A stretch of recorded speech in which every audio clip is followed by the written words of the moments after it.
Hello friends, after a long time I am shooting this video.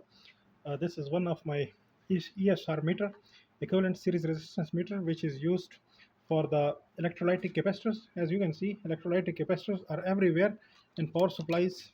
Everywhere they are present, and in different circuits, audio circuits, televisions, everywhere these capacitors you will be able to see. Everywhere you will find them. So these capacitors, when they are going defective, normally they are going defective, and some kind of, you can see this is a bulged capacitor from the top, and this went defective. So with a regular multimeter, which is from different companies, you will have some fluke or some unity or anything. They don't have a proper arrangement to test these. I mean to say, if they have a capacitance reading, I mean to say some sort of like this capacitor reading is there, but they are not able to test. And also on the ohm range, on the continuity, you will not be able to do the testing. But instead, this meter is a very useful instrument to check these tiny things, these capacitors. And these capacitors, they are breaking down power supplies and so many circuits, as you know.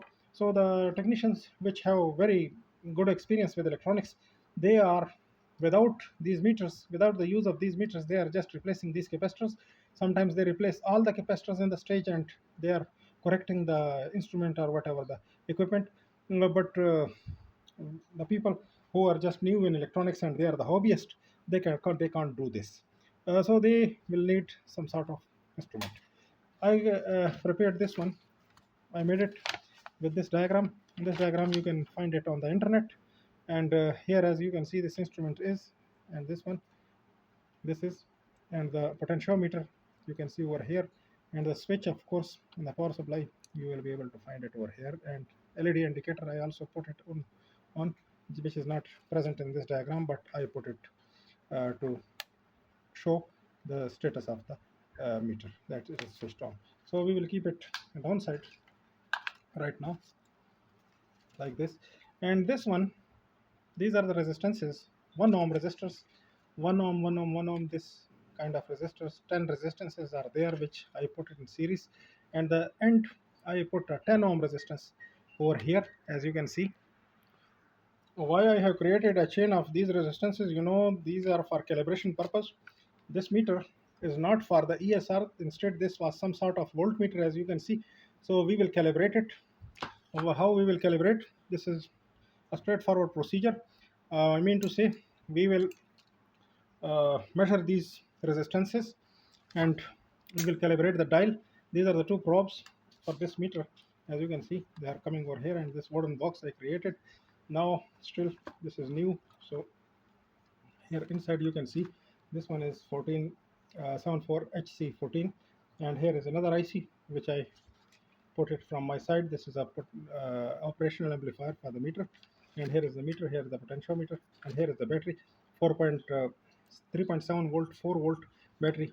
I am running this instrument. I mean to say, this is a rechargeable battery, lithium battery, and I'm running this instrument with this. So what we will do is, we will open these two nuts, and we will remove the cover, and then I'm showing you. So friends, I removed this cover, as you can see. This we will keep it side, and now the needle and the dial is in front of me. Everything is exposed. So let me put something underneath, like this, or something like this, and then we are going to switch it on, and I'm going to calibrate it in front of you. So make it 0. First of all, make it 0 and keep it on the first mark, which is over here, the 15 mark. So like this, and while we will close the probes, touch the probes together, it will be on 0, something like this. And then take our uh, correction fluid pen or marker, and make it somewhat like this. We will mask the mark 15, because we are going to make it 0. So by paint you can do this, like this.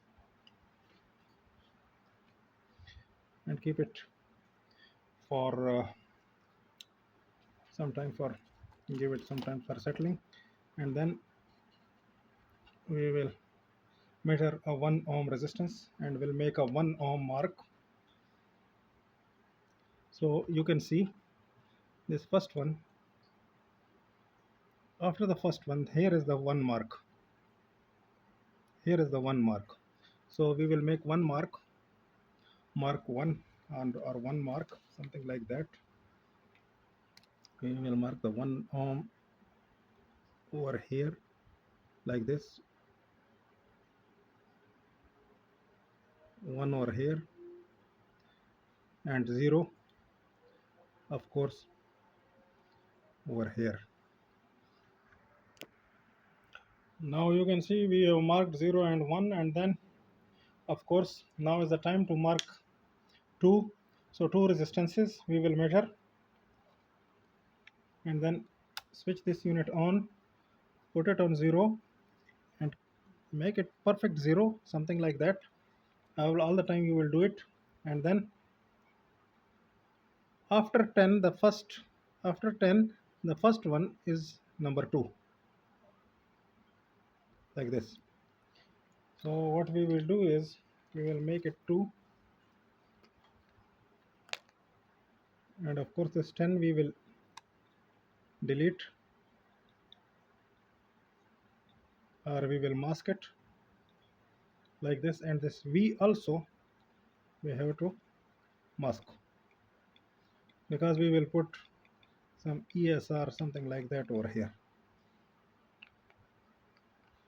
So then with our marker, this after 10, this one we will make it 2.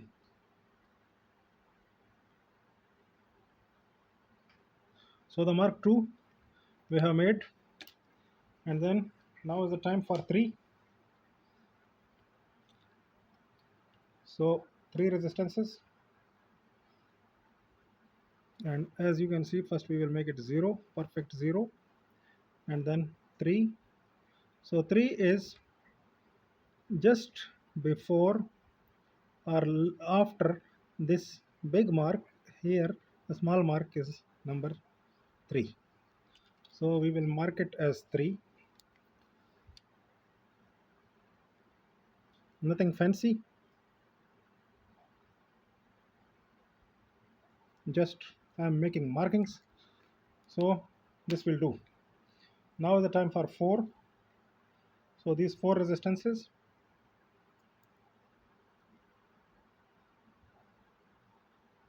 so as you can see, first we will make it 0. Yeah, 0 now. So 4 resistances, 1, 2, and 3. This third mark is number 4. 1, 2, 3, and 4. Here we will put it number 4, and then check it again. Yeah, it's perfect. Make it 0, make it perfect 0, and check it 4. Yeah, 4 is perfect. Yeah, number 5, somewhat in between the 2 marks, so it will be 5. The original 5 we will delete, omit, and in between will be 5.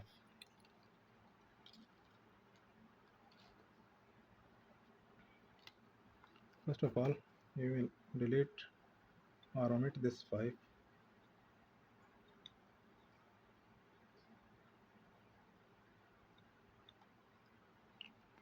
So this way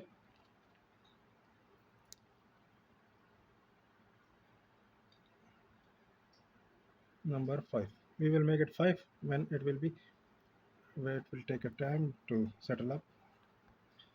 So this way we will mark all, and we will mark in between 1 and 0. That I will show you after a little while I will mark all. So this will be somewhat You can say up to 10 or something like we will do. So now as you can see, we have calibrated it up to 20, up to 20 mark. We have calibrated it, and here is the on mark. So let us see, let us make it 0, and it will be perfect. As you can see, it comes somewhere over here. But really speaking, up to 3 ohm you need it. 3 ohm, 4 ohm is okay. After 3, 4 ohm you don't need it. But I did it. Anyhow, I did it. Now what we will do is we will mark a 0.5 mark.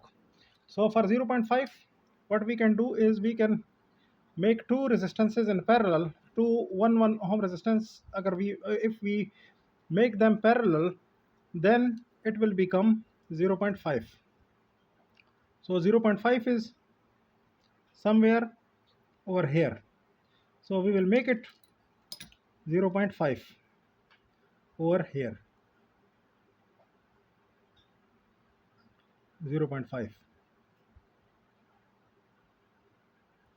So this is important that we have 0.5. Now if we will put some 5 resistances in parallel,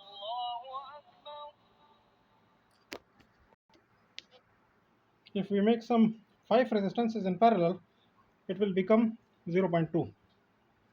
So let us see where is 0.2. So here is 0.2. We'll make it 0, perfect 0, and then 0.2 is over here in between the first mark and second mark over here. 0.2, somewhat like that. It's okay.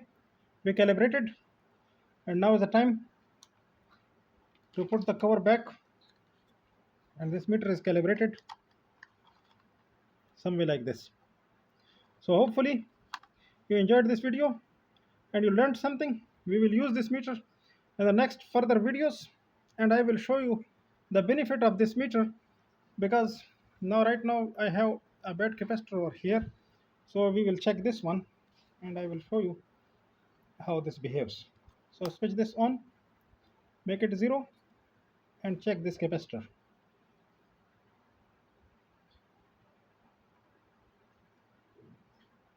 This shows something okay, but I know this has been burnt